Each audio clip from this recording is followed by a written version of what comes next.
Hi, welcome back to Center Homestead. I just wanted to show you what we worked on this past weekend. This is our new rabbit colony. We had some really gorgeous weather. We just wanted to go ahead and knock out a kind of a bigger project.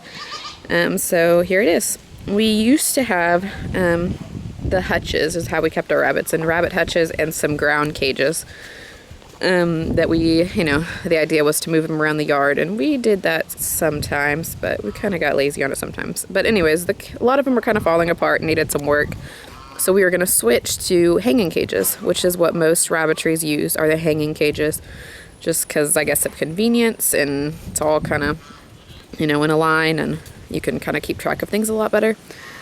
And so that's what we were going to do. And we actually built some hanging cages, which I guess he will probably make a video of that soon, showing you those hanging cages. But we looked into a different style of keeping rabbits called colony raising. And that is where you keep them all together in a big enclosure. And basically there's a couple different ways of doing it. Some people keep just their does in there, and they pull their does out to go breed with their buck, and that way they can keep track of the breeding that way. Some people keep their buck in there. Some people have a separate enclosure for grow outs, which is our plan eventually, to build a second one of these to have our grow outs in for whatever we plan on butchering. But for right now, this is what we have done, and most of our does are in there. We still have a few that aren't, but we have about 7 does in there right now that are breeding does. And so anyways, here it is. And we incorporated the hutches into the design just to save on material, to give us some more floor space and some shelter, and to not waste, what we have, what was still working. The walls are pallets. There's 2 pallets on the front and 2 on the back wall there. It's attached to our chicken coop. Not really attached, but it's butted up against it enough that's a wall.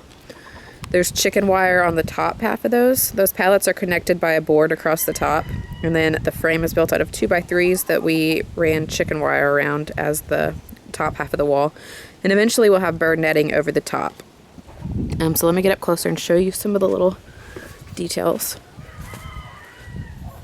So here, the sun's kind of in a bad angle. Let me see. Here's our hutch that you can access from the outside. There's another hutch over here which you can access from the inside. And then there is our door.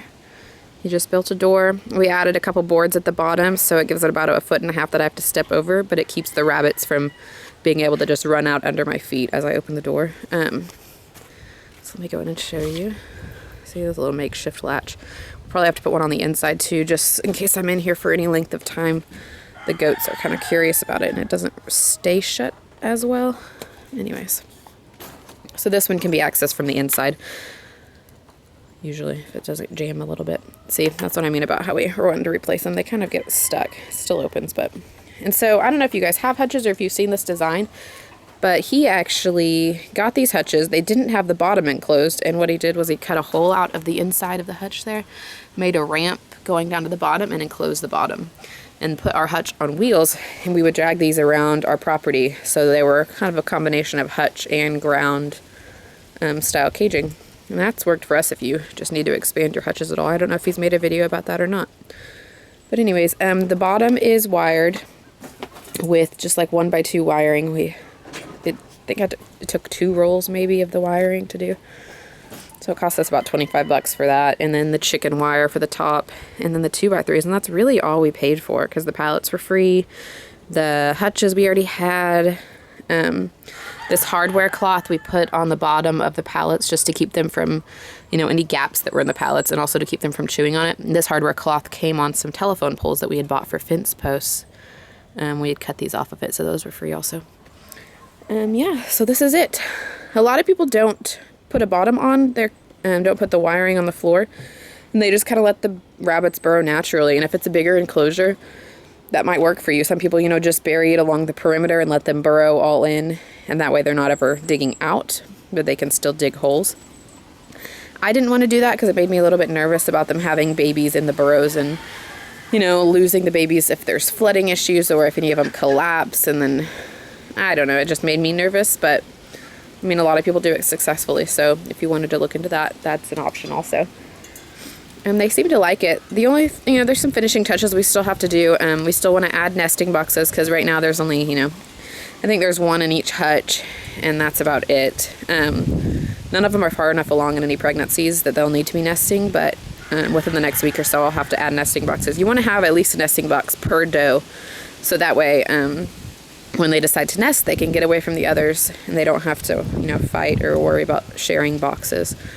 A lot of people that do this colony style say that if they have a bad mom, that other moms will foster and that they share the responsibility, which would be awesome if ours will start doing that.